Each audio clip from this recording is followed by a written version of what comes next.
کلام مقدس نئے عہد نامہ میں سے یوحنا کا پہلا عام خط، اس کا 3 باب، خدا کے فرزند۔ دیکھو باپ نے ہم سے کیسی محبت کی ہے کہ ہم خدا کے فرزند کہلائے، اور ہم ہیں بھی۔ دنیا ہمیں اس لیے نہیں جانتی کہ اس نے اسے بھی نہیں جانا۔ عزیزو، ہم اس وقت خدا کے فرزند ہیں، اور ابھی تک یہ ظاہر نہیں ہوا کہ ہم کیا کچھ ہوں گے۔ اتنا جانتے ہیں کہ جب وہ ظاہر ہوگا تو ہم بھی اس کی مانند ہوں گے، کیونکہ اس کو ویسا ہی دیکھیں گے جیسا وہ ہے۔ اور جو کوئی اس سے یہ امید رکھتا ہے، اپنے آپ کو ویسا ہی پاک کرتا ہے جیسا وہ پاک ہے۔ جو کوئی گناہ کرتا ہے وہ شرع کی مخالفت کرتا ہے، اور گناہ شرع کی مخالفت ہی ہے۔ اور تم جانتے ہو کہ وہ اس لیے ظاہر ہوا تھا کہ گناہوں کو اٹھا لے جائے، اور اس کی ذات میں گناہ نہیں۔ جو کوئی اس میں قائم رہتا ہے وہ گناہ نہیں کرتا۔ جو کوئی گناہ کرتا ہے، نہ اس نے اسے دیکھا ہے اور نہ جانتا ہے۔ اے بچوں، کسی کے فریب میں نہ آنا۔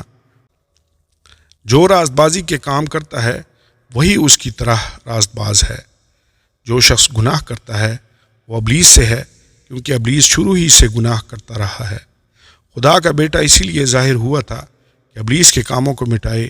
جو کوئی خدا سے پیدا ہوا ہے وہ گناہ نہیں کرتا، کیونکہ اس کا تخم اس میں بنا رہتا ہے، بلکہ وہ گناہ کر ہی نہیں سکتا، کیونکہ خدا سے پیدا ہوا ہے۔ اسی سے خدا کے فرزند اور ابلیس کے فرزند ظاہر ہوتے ہیں۔ جو کوئی راست بازی کے کام نہیں کرتا وہ خدا سے نہیں، اور وہ بھی نہیں جو اپنے بھائی سے محبت نہیں رکھتا۔ آپس میں محبت رکھو، کیونکہ جو پیغام تم نے شروع سے سنا وہ یہ ہے کہ ہم ایک دوسرے سے محبت رکھیں، اور قائن کی مانند نہ بنے جو اس شریر سے تھا، اور اس نے اپنے بھائی کو قتل کیا۔ اور اس نے کس واسطے اسے قتل کیا؟ اس واسطے کہ اس کے کام برے تھے اور اس کے بھائی کے کام راستی کے تھے۔ اے بھائیو، اگر دنیا تم سے عداوت رکھتی ہے تو تعجب نہ کرو۔ ہم جانتے ہیں کہ موت سے نکل کر زندگی میں داخل ہو گئے، کیونکہ ہم بھائیوں سے محبت رکھتے ہیں۔ جو محبت نہیں رکھتا وہ موت کی حالت میں رہتا ہے۔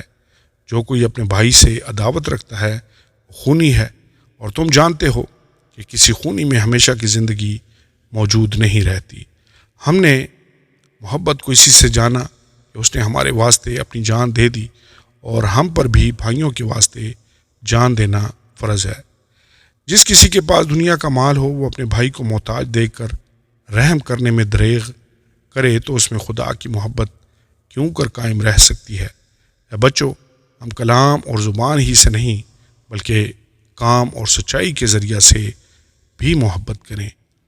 خدا کے حضور دلیری، اس سے ہم جانیں گے کہ حق کے ہیں، اور جس بات میں ہمارا دل ہمیں الزام دے گا اس کے بارے میں ہم اس کے حضور اپنی دل جمعی کریں گے، کیونکہ خدا ہمارے دل سے بڑا ہے اور سب کچھ جانتا ہے۔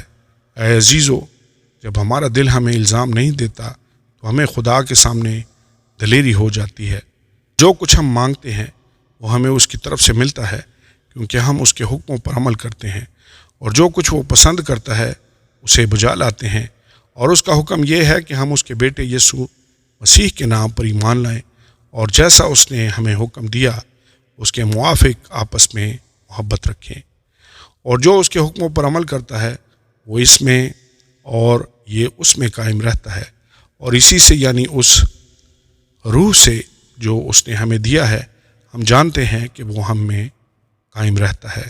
آمین اور آمین۔